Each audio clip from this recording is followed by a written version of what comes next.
My mother always had a favorite insult when I stopped obeying. Not selfish. Not ungrateful. Her favorite was disrespectful. Because disrespect didn't just mean I hurt her feelings, it meant I broke the family hierarchy. It meant I refused to play my role. And in my mother's mind, my role was simple: smile, comply, and stay quiet about the damage. So when I finally drew boundaries that came with consequences, she did what she'd always done. She tried to punish me for protecting myself. She just didn't expect a judge to hear her disrespect story and call it what it actually was. My name is Courtney. I was 32 when this happened. And the day it started, I wasn't thinking about courtrooms or judges. I was thinking about my stomach. Because my stomach would do this thing, tightening, twisting, whenever my mother's name popped up on my phone. That's how I knew, before my brain caught up, that something was about to go wrong. It was a Tuesday morning in Phoenix. I was at work, trying to focus on an email from my manager, when my phone buzzed 3 times in a row. Mom.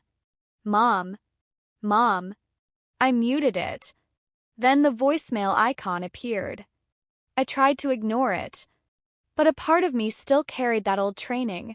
If mom calls, you answer, because otherwise you're causing problems. So I took a breath, stepped into the hallway outside the office kitchen, and listened to the voicemail. Her voice was sweet at first, too sweet. "Courtney, honey," she said, "call me back. It's important. Don't do that thing where you ignore me. We need to talk like adults. Like adults." She always said that right before she treated me like a disobedient child. I didn't call back. Not immediately. I texted instead. "I'm at work. What's going on?" She replied within seconds. "Mom, your father and I need access to your apartment this weekend." I stared at the message, feeling my shoulders tense. Access. That word meant she didn't see my home as mine. She saw it as an extension of hers. My apartment was a 1-bedroom I'd leased after leaving an emotionally messy relationship. It was my first real quiet space. My mother hated that. Quiet spaces are where you start noticing things. I replied carefully. No. I'm not comfortable with anyone coming into my apartment when I'm not there. If you need something, tell me what it is and I'll handle it." 3 dots appeared instantly. "Mom, disrespectful. We're your parents. We don't need your permission." There it was. Permission was the trigger. 'Cause permission means I have control. And my mother only tolerated control when it belonged to her. My stomach tightened. I'm not arguing. The answer is no." She didn't reply for a full minute, which is how I knew she was switching tactics. "Then, Mom, fine. Then you can bring the documents to us. We're updating our estate plan. We need copies of your ID, proof of address, and your lease." I blinked. Estate plan? That sounded official, responsible. But my mother's version of responsible usually meant, "I'm setting up something that benefits me." I typed slowly. "Why do you need my lease for your estate plan?" She replied, "Mom, because your father wants to help you, but you always make everything difficult. If you don't cooperate, you'll regret it." That last line made my chest tighten. Regret it. That was her not-so-subtle threat. My fingers hovered over the screen. Then I wrote the boundary I'd been practicing in therapy for months. I'm not providing my personal documents. If you need something specific, you can ask, but threatening me won't change my answer." Her reply was immediate and vicious. "Mom, you think you're so grown now? Fine. If you want boundaries, you'll get boundaries. Don't ask us for anything ever again." I stared at it and felt that old guilt try to rise. But underneath the guilt was something newer: clarity. I wasn't asking them for anything. They were demanding access to my life. I took a breath and replied with one final line. Understood. Please communicate by email from now on." Then I blocked her number for the first time in my life. That was my boundary. And within 48 hours, she broke it in the most dramatic way possible, by showing up at my apartment with my father, pounding on my door and yelling loud enough for neighbors to film it. When the police arrived, my mom looked at me like I was evil and said, "See? This is what your disrespect does." And I looked at the officer and said calmly, "I'm not disrespecting her. I'm asking her to leave my property." That was the first time anyone in authority heard the truth. And it was the first domino that led to court. The day they showed up, I had just gotten home from work and was standing in my kitchen with shoes still on, staring at a half-unpacked grocery bag like it was a math problem. My apartment was quiet the way I liked it, just the hum of the fridge, the soft whir of the ceiling fan. Then my door shook. Not a polite knock. A hit. Like someone was trying to remind the wood who was in charge. I froze. My stomach went cold. Then the pounding came again, 3 hard hits. And before I even reached the peephole, I heard my mother's voice through the door. "Courtney, open up. Don't you dare ignore me." That sentence, "don't you dare," was my entire childhood in 5 words. I didn't open the door. I stepped to the peephole. My mom stood there in her big sunglasses, jaw clenched, one hand on her hip. My father was behind her, stiff and quiet like always, carrying a folder. My first thought wasn't fear. It was disgust. 'Cause I'd asked for email. I'd blocked her number. And she still believed my boundary didn't count unless she approved it. I took a breath, pulled my phone out, and started recording. Not them, not for drama, just my own doorway and audio. Therapy taught me, if someone escalates, you document. My mother banged again. "I know you're in there," she shouted. "You're acting like a stranger." I spoke through the closed door calm. "You need to leave," I said. "This is my apartment." My mom laughed, sharp and loud. "Your apartment?" She mocked. "We know what you can afford. Open the door." That was her favorite move, discredit my independence. My father cleared his throat behind her like he wanted to disappear. Then he spoke low. "Courtney, just open up. Your mom just wants to talk."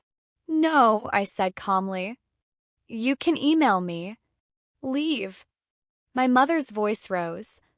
"You blocked me," she shrieked. "That's disrespect. After everything we've done for you, you block your mother like she's trash?" I stayed calm because I could feel my body wanting to panic. "I blocked you because you don't respect boundaries," I said. "Please leave." My mom shifted closer to the door and hissed, "We came for the documents." Through the peephole, I watched my father hand her the folder. She opened it dramatically like she was on a courtroom show, pulled out a paper and held it up toward my door like I could see through wood. "We have paperwork," she announced loudly. "Legal paperwork. You will cooperate." Legal. She loved that word. She used it like a weapon even when she didn't know what it meant. I didn't argue. I didn't open the door. I said one sentence that changed the energy. "If you don't leave, I'm calling the police," I said calmly. Silence for half a second, then my mom exploded. "Call them," she screamed. "Call them and tell them you're abusing your mother." Her voice was so loud I heard a neighbor's door open down the hall. My mother turned her head slightly and performed. "She's locking us out," she yelled to the hallway like it was an audience. "She's hiding things. She's disrespectful."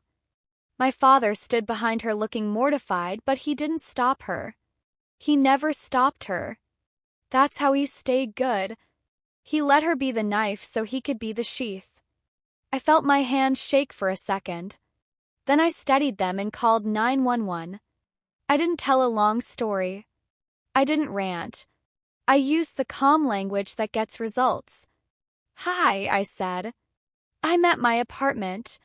My parents are outside my door refusing to leave. They're banging and yelling. I asked them to leave. I need assistance. Are you in danger?" The dispatcher asked. I looked at the peephole again. My mom's face was furious, close to the door. My dad looked away like he couldn't face himself. Not physically, I said. But they're escalating. Officers are on the way, she said. My mom must have heard my tone change because she started pounding harder. This is what you do? She screamed. You call the police on family? She turned to the hallway again, louder. She's mentally unstable, she shouted. She needs help. My stomach clenched at that phrase. Mentally unstable. That was her nuclear button. If she could label me unstable, she could discredit anything I said. I stayed behind the door and said nothing else. That's the part people don't understand. Silence is a boundary, too. 7 minutes later, footsteps came down the hallway. 2 officers. My mother's voice switched instantly, sweet, trembling, wounded. Like she'd rehearsed it. Oh, thank God, she said, stepping forward, hands clasped. Officers, my daughter is having an episode. She's locking us out. We're just worried. One officer looked at my mother, then at my dad, then at my door. Ma'am, he said, neutral, is this your residence? It's her apartment, my mom said quickly. But we're her parents. The officer nodded slightly and turned toward my door. Ma'am, he called out, can you come to the door and speak with us? I kept the chain on and opened it just enough to see them. My mother's eyes snapped to me like she wanted to drag me out by force. I looked at the officer, not her. Hi, I said calmly. I asked them to leave. They won't. They want access to my apartment and personal documents.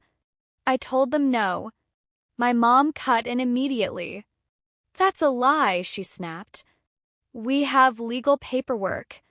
She's hiding things. The officer held up his hand. Ma'am, he said to my mom, let her speak. My mom's mouth tightened. I kept my voice steady. I'm not hiding anything, I said. I asked for email communication. I blocked her because she won't respect boundaries. They showed up uninvited. They are yelling. I want them to leave. The officer nodded once. Then he turned to my mom and dad. You need to leave, he said firm. My mom's face went blank with shock. Excuse me, she snapped. We're her parents, the officer repeated, and this is her residence. If she wants you to leave, you leave. My mother's eyes flicked to the neighbor down the hall who was now standing half outside their door watching. My mom's cheeks flushed. She couldn't perform anymore because the authority in the hallway wasn't buying it. She switched tactics again, crying. This is disrespect, she sobbed. I gave birth to her. I'm her mother. She can't just, ma'am, the officer said, voice still neutral but harder now. I'm not here to mediate family feelings. She's requesting you leave. If you refuse, you may be trespassed. Trespassed. That word landed like a slap. My mom's face twisted. Fine, she hissed, wiping fake tears. Then she pointed at me. This isn't over, she said sharply. You'll regret treating your mother like a criminal. My father said nothing. He just held the folder tighter like it was a shield. They walked away down the hall, my mother still muttering loud enough for the neighbor to hear. She's sick. She's sick in the head. I closed my door, locked it, and slid down to the floor with my back against it. My heart pounded. My hands were cold. But there was something else too, relief. 'Cause someone in authority had finally said out loud that my boundary mattered. And that's exactly what my mother couldn't tolerate. 2 days later, I got served with papers. Not a lawsuit, something uglier.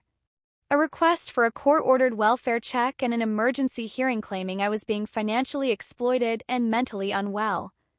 She was using the court system as her new way into my life. And that's when the word disrespect stopped being a family argument and became a legal issue. I got served on a Thursday afternoon, 2 days after the police told my parents to leave my hallway. I just walked in from grabbing mail when I saw a man in a plain polo shirt standing near the mailboxes like he belonged there. He looked at me, then at a clipboard. "Courtney Hayes?" he asked. My stomach dropped. "Yes," I said carefully. He handed me a thick envelope. "You've been served," he said like he was ordering coffee, and walked away before I could ask a single question. I stood there in the lobby staring at the envelope like it was radioactive. It had my full name, my apartment number, and a court seal printed at the top. My mother didn't just want to argue. She wanted a paper trail that made her look like the victim and me look like the problem. I brought it upstairs, locked my door, and opened it at my kitchen counter with the same careful feeling you have when you're about to read a diagnosis. The first page hit me like a punch. Petition for emergency evaluation/welfare check, and request for temporary protective order. My mother had filed something claiming I was mentally unwell, isolating, financially exploited, and at risk. The words were dramatic, slippery, and deliberate. Not "my daughter won't talk to me." Not "she asked me to leave." No. She used legal language that implied danger, because danger is how you get the court's attention fast.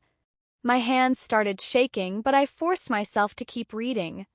There were paragraphs describing me like a stranger. Respondent exhibits erratic behavior. Respondent refuses contact. Respondent has been influenced by outside parties. Side parties. I knew exactly who that was supposed to be. Therapy. Friends. Anyone who taught me no. Then I saw the line that made my blood go cold. Parents request access to respondent's residence to retrieve important family documents and property being withheld. Property. Documents. So that's what this was. Not concern. Not love. Access. My mother had turned my boundary into a crime scene so she could legally walk into my home. I sat down slowly, staring at the page until my eyes blurred. Then my phone rang from an unknown number. I didn't answer. Another call. I didn't answer. A voicemail icon appeared. I listened. Mom, from a new number, voice trembling like a saint. "Courtney," she whispered, "please don't do this. We're only trying to help you. You're not thinking clearly." I deleted it. Then I did the only thing that works with someone like my mother. I stopped treating it as a family fight and started treating it like a case. I pulled up my email and created a folder, Court. I saved screenshots of every text where she demanded access. I saved my message asking for email-only communication. I saved the police call log and the incident number the officer gave me. I wrote down the date and time she showed up. I wrote down the neighbor's name who'd witnessed the yelling. I didn't write feelings. I wrote facts. Because courts don't rule on vibes. They rule on evidence. Then I called the one person my mother would have hated me calling, my therapist. Not for emotional comfort. For documentation. "She filed an emergency petition," I said, trying to keep my voice steady. "She's claiming I'm unstable." My therapist, Dr. Patel, didn't gasp or act shocked. She just got calm. "Okay," she said. "We respond with reality. Are you a danger to yourself?" "No," I said. "Are you a danger to anyone else?" "No." "Are you capable of caring for yourself?" "Yes." "Do you have employment, housing, medical care?" "Yes." "Good," she said. "We can write a letter confirming you're in treatment voluntarily, stable, and competent. And we can document the pattern of boundary violations if you've discussed it in sessions." I felt my throat tighten. "Can she actually force me into something?" I asked. Dr. Patel's voice stayed steady. "Emergency petitions get attention," she said. "But they still require proof. Your mother's narrative is not proof." After that, I called my friend Avery, because Avery's sister was a legal assistant and Avery was the kind of friend who didn't panic, just moved. "Send me photos of the papers," Avery said immediately. "Now." I did. 10 minutes later, I had a number for a family law attorney in Phoenix who'd handled protective orders and harassment cases. Called, and for the first time in my life, I described my mother without softening her. My parent is using court filings to force access to my home, I said. She's claiming mental instability because I blocked her. The attorney, Ms. Lang, paused and said, "Okay. We treat this as harassment through legal process. Do you have documentation of the police visit?" "Yes," I said. "Do you have written proof you asked them to stop coming?" "Yes." "Good," she said. "The court needs patterns." "We'll show patterns." That word, patterns, felt like oxygen. Because my whole childhood had been one long pattern of my mother escalating whenever she couldn't control me. I just never had a formal place to lay the pattern out. Now I did. Ms. Lang told me exactly what to do before the hearing. Gather my lease, proof of employment, proof I pay my bills, any medical or therapist letter, any text messages, and the police incident number. Also, she added, be calm. Do not speak like a daughter pleading. Speak like an adult stating facts. Your mother will try to make you emotional so you look unstable. I almost laughed because it was so accurate it hurt. My mother didn't want me unstable. She wanted me to look unstable. There's a difference. That night, I printed everything. I put it into a binder with tabs like I was preparing a school project, only this time the project was my freedom. Tab 1, Timeline. Tab 2, Text Messages. Tab 3, Police Incident. Tab 4, Lease and Utilities. Tab 5, Employment Pay Stubs. Tab 6, Therapist Letter. Tab 7, the petition itself with my highlights on the parts about documents and property. 'Cause that line mattered. It showed motive. If she was truly worried about my episode, she wouldn't be asking for my lease and access to my apartment. She'd be asking about my safety. She wasn't. She was asking for entry. The hearing was scheduled for Monday morning. 4 days. My mom had likely pictured me crumbling, calling her, begging her to drop it. She pictured me scared of court, scared of authority, scared of being labeled. She didn't picture me walking in with a binder and an attorney. She didn't picture me standing in front of a judge and saying calmly, "This is not concern. This is control." On Sunday night, I laid my outfit out like armor. Plain navy blouse, black slacks, simple shoes. No dramatic makeup. No messy hair. I wasn't dressing to impress. I was dressing to remove distractions. The next morning, sitting outside the courthouse with Ms. Lang beside me, I watched my mother walk in wearing soft pink like she was going to church. She had tissues in her hand already. My father walked behind her with his head down, carrying the same folder. Tyler wasn't there. Of course he wasn't. Men in my family loved to benefit from my mother's control, but they hated being seen when it backfired. My mother spotted me and her face changed instantly. Hurt, offended, theatrical. She leaned into my dad like she needed support. Ms. Lang leaned toward me and whispered, "Don't look at her like she's your mom. Look at her like she's a petitioner." And right then, something in me locked into place. Because that's what she chose the moment she served me. She chose court. She chose labels. She chose to call my boundaries disrespect. Now she was going to learn what happens when you bring your child's boundaries into a courtroom and a judge sees them for what they are. The courtroom was smaller than I expected. Not some dramatic movie room, just beige walls, a flag, a seal, and rows of chairs that squeaked if you moved too fast. Still, my heart was pounding like it knew this was a turning point. My mother sat across from me with my father beside her. She'd chosen soft pink and a delicate necklace like she was auditioning for Concerned Parent. Tissues were already in her hand. Preloaded. Ms. Lang sat next to me, calm and still, like she'd seen 1,000 versions of my mother. "Remember," she whispered, "short answers. Facts. Let the judge lead." When the judge walked in, everyone stood. He was older, silver hair, sharp eyes, tired in that way people get when they've spent years sorting truth from performance. He sat, looked at the papers, and said, "We're here on an emergency petition for evaluation and a request related to access and protective concerns."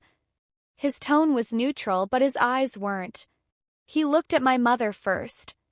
"Ma'am," he said, "you filed this petition. Tell me why." My mother stood, tissues in hand, and her voice immediately went shaky.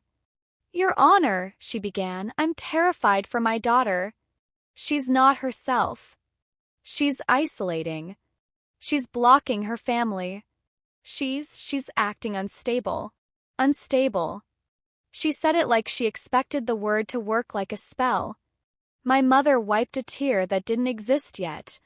"She refused to let us in," she continued. "She wouldn't give us her documents. She called the police on us. What kind of daughter does that?" The judge didn't react. He looked down at the petition, then back up. "You wrote," he said slowly, reading, "that you need access to her residence to retrieve important family documents and property being withheld. Is that correct?" My mother blinked. That wasn't the question she wanted first. She wanted sympathy. She wanted the judge to meet her in emotion, not logic. "Yes," she said quickly, "but that's not the main issue. The main issue is her mental state." The judge nodded once. "We'll get there," he said. "First, what documents?" My mother's mouth tightened. "Her lease," she said. "Her identification. Proof of address. Things we need for our estate plan. And there are family items, papers we believe she has." The judge's eyes narrowed slightly. "So you need her lease for your estate plan?" My mother rushed. "Yes, Your Honor, because we're trying to help her. She's being influenced by outsiders." Outsiders. She glanced toward me like the word should shame me. Ms. Lang stood smoothly. "Your Honor," she said, "for clarity, those outsiders are a licensed therapist and a friend who encouraged lawful boundaries." My mother snapped. "See? She's weaponizing therapy." The judge held up a hand. "One at a time," he said. Then he looked back at my mother. "Ma'am," he asked, "what evidence do you have that your daughter is a danger to herself or others?" My mother's face pinched. "She's not answering calls," she said, as if that were a diagnosis. "She's refusing contact. She's disrespectful." The judge paused. "Disrespect," he repeated like he was tasting the word. "Disrespect is not a clinical condition." My mother's eyes flashed, offended. "Your Honor, I'm her mother," she insisted. "I know her. She's acting irrational." "Irrational how?" he asked. My mother's voice rose. "She called the police on us," she repeated louder, like volume equals proof. The judge looked at my father. "Sir," he said, "did the police respond?" My father cleared his throat, uncomfortable. "Yes," he admitted quietly. "And what did the police do?" the judge asked. My father glanced at my mother, then down. "They told us to leave," he said. My mother whipped her head toward him like he'd betrayed her. "Because she lied," she snapped. The judge raised his eyebrows. "She lied about what?" My mother stuttered for half a second, then pivoted. "She made it sound like we were threatening her," she said. The judge looked back at the petition again. "I'm looking for anything that indicates an emergency risk," he said. "Self-harm, threats, hallucinations, substance abuse, something." He looked up. "All I'm hearing is that your daughter told you no and you didn't like it." The air shifted. My mother's face went stiff. "That's not what this is," she protested. "She's withholding things." "Withholding what?" the judge asked, and his voice was still calm but sharper. "You want entry into her home," he said. "You want her personal documents. That's not a welfare check request. That's an access request." My mother's cheeks flushed. She's my daughter, she snapped. I have a right— No, the judge cut in, firm but not loud. You do not have a right to access an adult's residence because you are their parent. Silence. Even the chairs felt still. My mother stared like she'd never heard anyone say that sentence to her in her life. Then the judge turned to me. Ms. Hayes, he said, stand up. I stood. My legs felt steady because I'd practiced this moment in my head all weekend. Answer my questions, he said. Yes, Your Honor, I replied. Are you employed? Yes, I said. Full time. Do you pay your rent and utilities? Yes, I said. Do you have any diagnosis that makes you a danger to yourself? No, I said. Are you under involuntary treatment? No, I said. Are you voluntarily in therapy? Yes, I said. My mother scoffed loudly. See, she hissed. The judge didn't even look at her. Why did you call the police? He asked me. I kept my voice calm. Because my parents arrived uninvited, pounded on my door, yelled in the hallway, and refused to leave when I asked. I wanted them to leave peacefully. Did they leave peacefully? The judge asked. Not until the police told them to, I said. The judge nodded once, then looked back at my mother. Ma'am, he said, your petition states episode and emergency. Your evidence is a daughter who blocked you, refused to hand over personal documents, and asked you to leave her residence. My mother opened her mouth. The judge held up his hand again. That is not an emergency, he said. That is a boundary. The word boundary landed like a gavel hit. My mother's eyes widened like she wanted to argue with the dictionary. She started crying for real now, angry crying. So you're siding with her, she snapped through tears. The judge's tone stayed flat. I'm not siding, he said. I'm categorizing. Then he leaned forward slightly. You called her boundaries disrespect. I'm looking at this petition and I'm seeing something else. My breath caught. He said, I'm seeing harassment through legal process. My mother froze. My father went pale. Ms. Lang's pen moved quietly, taking notes. The judge turned a page. Ms. Lang, he said, do you have documentation? Ms. Lang stood and handed him my binder. Yes, Your Honor, she said. Timeline, texts, police incident number, and a therapist letter confirming competence and voluntary treatment. The judge flipped through the tabs slowly, eyes scanning. My mother sat down hard like her knees gave out. Tyler wasn't there to crack jokes. Dad wasn't saving her with a soft explanation. It was just the judge, the paperwork, and the truth. And for the first time, my mother's favorite word, disrespect, didn't control the room. The next question the judge asked was the one that completely destroyed her narrative. He looked directly at her and said, Ma'am, are you using this court to force entry into your adult daughter's home? My mother opened her mouth, but nothing came out clean. And that's when I knew she'd lost the courtroom the moment she tried to turn my boundaries into a diagnosis. My mother tried to answer the judge's question the way she answered everything in our family, with emotion first, logic never. Of course not, she said quickly, voice trembling. I'm a mother. I'm scared. I just want to make sure she's okay. The judge didn't move. He tapped the page with one finger. Then explain why your petition includes a request for access to her residence and personal documents, he said. My mother's eyes darted to my father like he could rescue her with silence. He stared at the floor. She swallowed and shifted. Because she's hiding things, she said, too vague. Hiding what? The judge asked. My mother's cheeks flushed. She's withholding family property, she insisted. Important papers. The judge leaned back slightly. Ma'am, he said, voice even, this court is not a key you can borrow because your daughter told you no. My mother's mouth tightened. Then she tried her favorite move, attack my character. Your Honor, she said, voice sharpening, she's always been defiant. She thinks she's better than us. She's cold.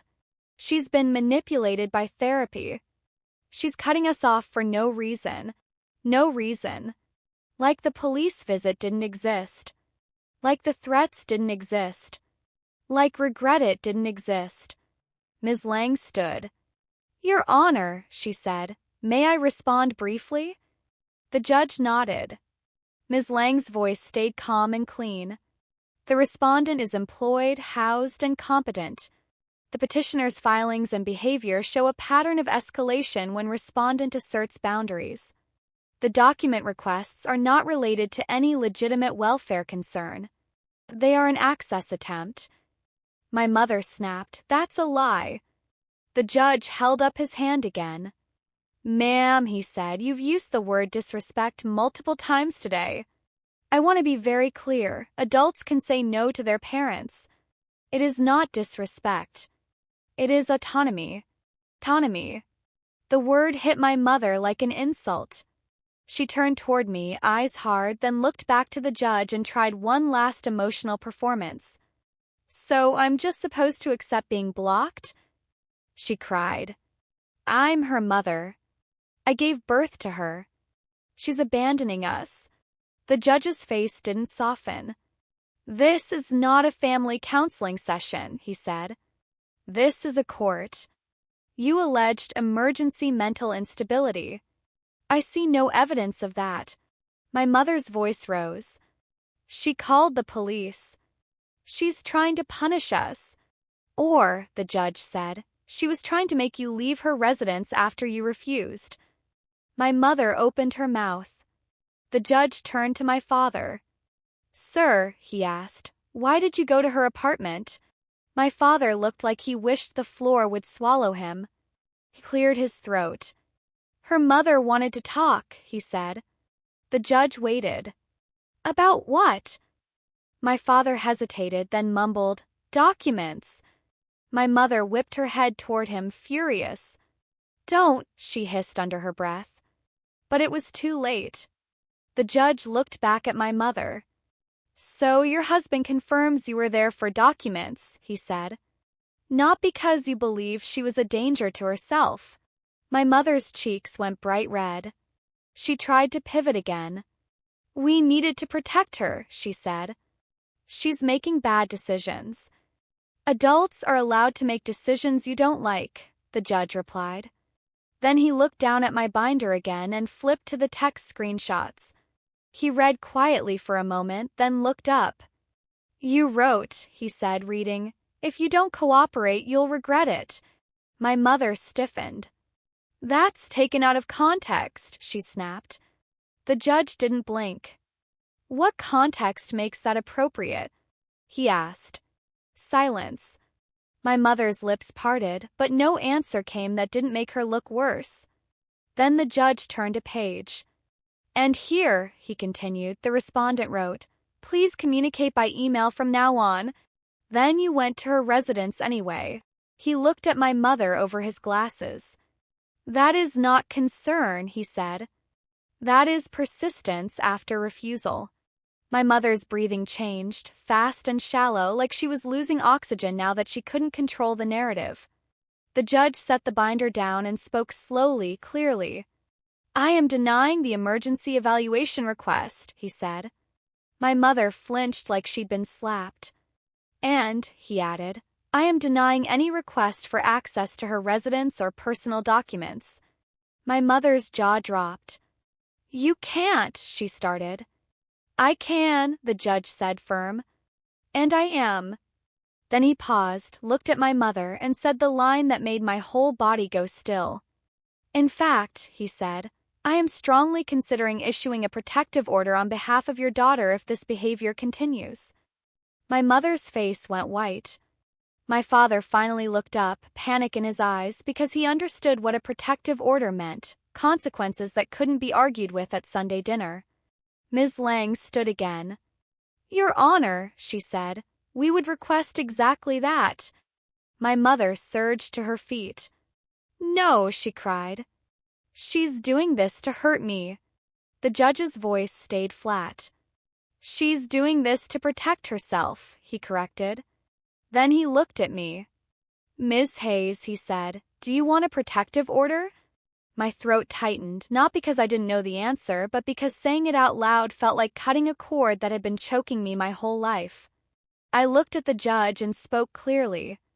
Yes, Your Honor, I said. I want her to stop coming to my home and stop using third parties to contact me. My mother made a strangled sound like she couldn't believe I was doing it. The judge nodded once. All right, he said. We will address terms.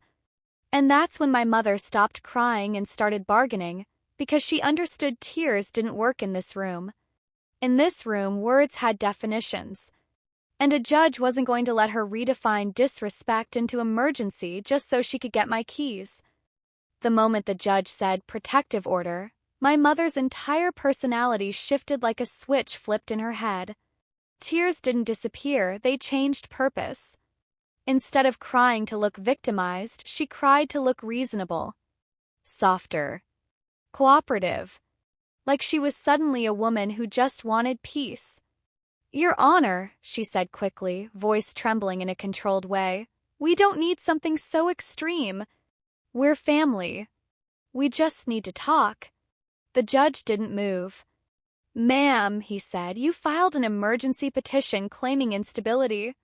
You attempted to use this court for access. Now that it isn't working, you want just to talk. That is not convincing. My mother's face tightened for half a second. Then she leaned into her next strategy, compromise that still gave her control. Fine, she said. I won't go to her apartment. But she can't block me. I'm her mother. I should be able to call. Ms. Lang stood. Your Honor, she said calmly, contact is the point. Petitioner escalated when blocked. We request no direct or indirect contact and a distance requirement from respondent's residence and workplace. The judge nodded and looked at me again. Ms. Hayes, he asked, where do you want this order to apply? My voice came out steadier than I expected. My apartment, my workplace, and any place I routinely visit, I said. And no contact through relatives. My mother scoffed. So she wants to silence the whole family, she snapped. The judge looked at her. No, he said. She wants you to stop using the family as a conduit. My mother opened her mouth to argue. He continued. If you want to repair a relationship, you do that by respecting boundaries, not by forcing contact. My father finally spoke, voice low and desperate. Your Honor, he said, can't we just agree to calm down? This is getting out of hand.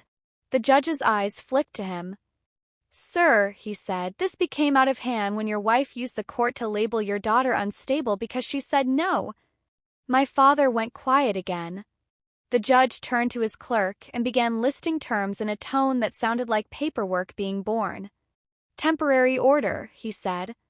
No contact, direct or indirect. Petitioner must remain 200 yards from respondent's residence and workplace. My mother jerked. 200 yards? She sputtered. That's ridiculous. The judge didn't look up. You can avoid 200 yards, he said. It's not difficult if you are not trying to show up uninvited. My mother's jaw tightened. This is humiliating, she hissed. The judge finally looked at her. Then stop behaving in ways that require court intervention, he replied. Ms. Lang added, Your Honor, we also request the petitioner be barred from making false reports or filings implying mental instability without evidence. The judge nodded slowly. Yes, he said. No further petitions of this nature without credible evidence. Misuse of legal process will be considered. My mother's face went pale. That line mattered. It meant she couldn't keep weaponizing the court every time she wanted leverage. She tried one last time to make herself sound small. Courtney, she whispered, turning toward me like we were alone, please. I'm your mom. The judge snapped his gaze to her. Do not address her directly in this courtroom unless directed, he said firmly. My mother flinched like she'd forgotten rules apply to her too. Then she pivoted into righteous anger. So, this is what therapy taught you? She spit at me anyway. To punish your mother? The judge's voice sharpened. Ma'am, he warned, you are proving why this order is necessary. My mother shut her mouth, eyes burning. The judge looked at me again. Ms. Hayes, he asked, do you understand what this means? I nodded. Yes, Your Honor. If she violates it, he said, you call police. Not family. Not friends. Police. My throat tightened, but I nodded again. Yes. The judge then looked at my mother. Do you understand what this means? She swallowed hard. Yes, she said, but her tone said no. Her tone said, I will find a way around it. The judge seemed to hear that too. Indirect contact includes using your husband, he said. Using your son. Using relatives. Using social media to harass. Any attempt to contact or intimidate will be a violation. My mother's eyes widened. Dad's face tightened. I could practically see the family system trying to compute this new reality. They couldn't just send Dad as the nice one anymore. They couldn't just have Aunt Marlene check in. They couldn't just post vague quotes about ungrateful children and pretend it wasn't about me. The judge signed the order. Pen scratched across paper like finality. Then he looked up and said something that I still hear clearly. Your boundaries are not disrespect, he said, looking at me. They are self-protection. He turned slightly toward my mother. And what you have done here, he said, is not parenting. It is control. Control. That word hit my mother harder than any other. Because control wasn't an emotional accusation. It was a legal characterization. It was the judge's version of the different word my title promised. My mother stood frozen, eyes wet with fury, not sadness. My father looked like someone who'd just watched the family mass crack in public for the first time. Clerk called the next case. And just like that, our crisis became a file number in a system that didn't care about my mother's feelings. Outside the courtroom, my mother tried one more move. She rushed toward me. The bailiff stepped between us immediately, hand out, firm. Ma'am, he said. You need to step back. My mother stopped like she'd hit a glass wall. She stared at me over his shoulder, shaking with rage. You'll regret this, she mouthed silently. I didn't answer. I didn't flinch. I just walked out with Ms. Lang, my binder tucked under my arm like proof I could carry my own life. In the hallway, Ms. Lang leaned toward me and said quietly, You did well. You stayed factual. That's why he believed you. I swallowed hard. My chest felt both heavy and light. Heavy because it was still my mother. Light because for the first time, someone with authority had drawn the line she always refused to see. And part 7 is where the consequences hit the family. My mom tries to test the order, my dad tries the nice approach, relatives pick sides, and I realize something terrifying and freeing. My life is calmer without them. The first thing I learned after the protective order was signed is that court paper doesn't magically fix your nervous system. I walked to my car and my hands were shaking like I just jumped off a cliff. Ms. Lang talked softly, logistics, copies, what to do if there's contact, but my brain was still replaying my mother's face when the judge said control. Because control was the one word she could never twist into love. On the drive home, I didn't feel triumphant. I felt numb. Like my body had been holding its breath for 32 years and didn't know how to exhale without permission. Then the second lesson hit. People who hate boundaries don't stop. They adapt. The next day, I got a message from my father. Not a call. An email. Subject line, please. My heart stuttered, but I opened it because it wasn't my mother's number and I needed to understand what angle they were taking. Dad, Courtney, your mom is devastated. She feels attacked. I don't want this to destroy our family. Can we please talk, just you and me? He didn't mention the protective order. He didn't mention the petition. He didn't mention the judge. He wrote like this was a misunderstanding between two reasonable adults. That was his specialty, erasing the worst part so he could keep the peace. But the order said no indirect contact. And my father asking to talk on my mother's behalf was indirect contact. I forwarded the email to Ms. Lang and asked one question. Does this count? Her reply was immediate. Yes. Do not reply. Keep record. If it continues, report. My throat tightened. Reporting my father felt like doing something forbidden. But then I remembered the judge's words. Call police. Not family. Not friends. Police. So I didn't reply. I saved it. Then my Aunt Marlene tried. She texted me, Aunt Marlene, sweetheart, your mom is beside herself. Can you please just call her? I stared at it and felt that old guilt reflex flare again. Be nice, be the bigger person, fix it. Then I pictured my mother filing emergency papers to label me unstable because I said no. I took a breath and did something I'd never done before. I didn't explain. I didn't justify. I wrote one line. There is a court order. Please do not contact me about my mother. Then I muted her too. 2 days later, my mother tested the order. Not directly, she wasn't stupid. She tested it the way she always did, through a coincidence. I came out of work at 5:40, the sun low and orange, and my stomach dropped because I saw her car across the street. Parked. Engine off. She wasn't on my side of the road. She wasn't walking toward me. She was just there. Watching. Creating a moment where she could later say, I didn't contact her, I just happened to be nearby. My body went hot. I got in my car and drove away without looking at her. In the mirror, I saw her headlights turn on. She didn't follow. But she didn't need to. The message was, I can still reach you. Even with paper. That night, I emailed Ms. Lang. She was across the street from my workplace at 5:40. She did not approach, but she was there. Is that a violation?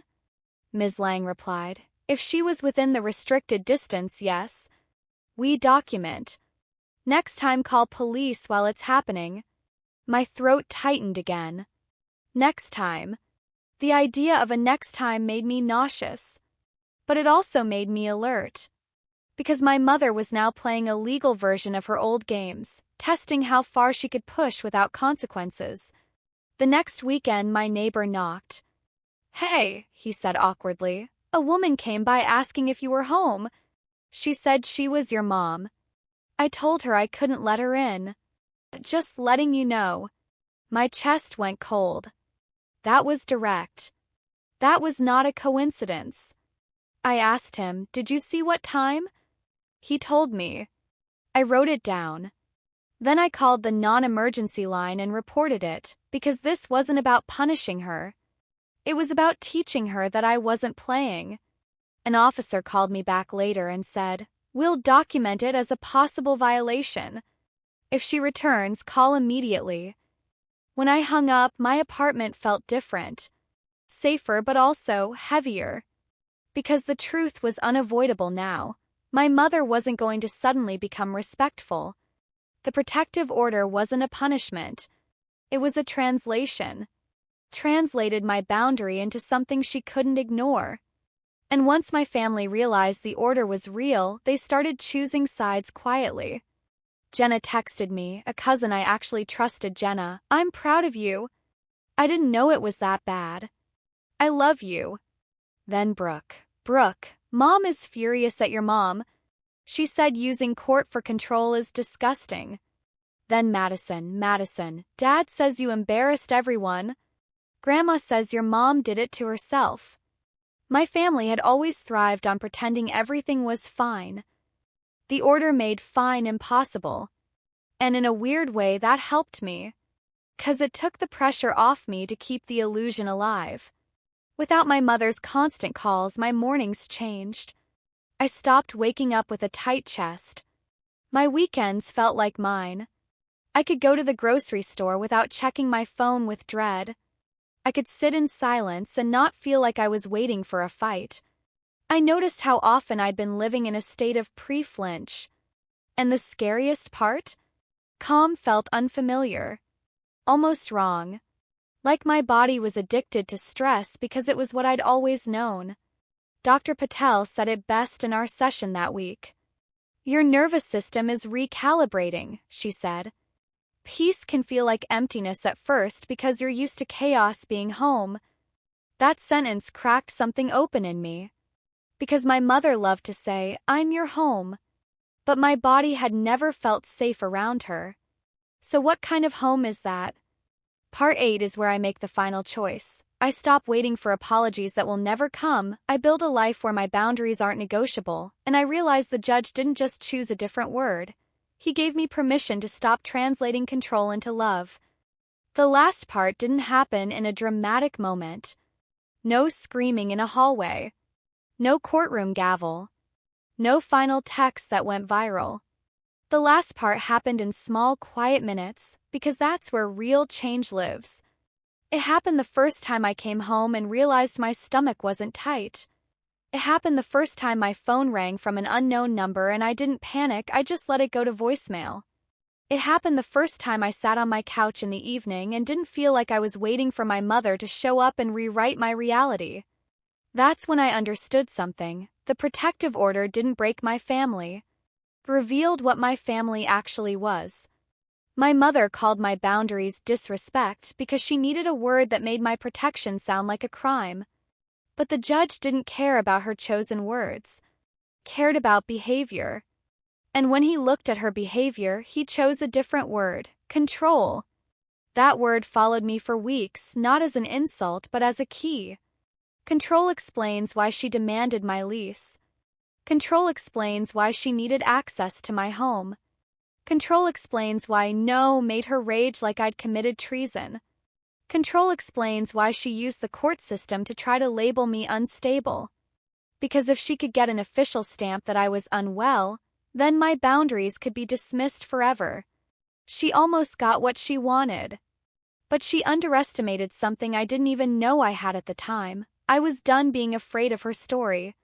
One night, about a month after court, my father emailed again. Subject line, please talk to your mother. I stared at it for a long time. I could have replied. I could have written a careful, diplomatic paragraph. I could have offered one small call just to calm things down. That's what the old me would have done, manage the adults so the house doesn't explode. But then I pictured the petition again. I pictured her calling me unstable. I pictured her pounding on my door and yelling in my hallway. And I pictured the judge, calm and clear, saying, boundaries are self-protection.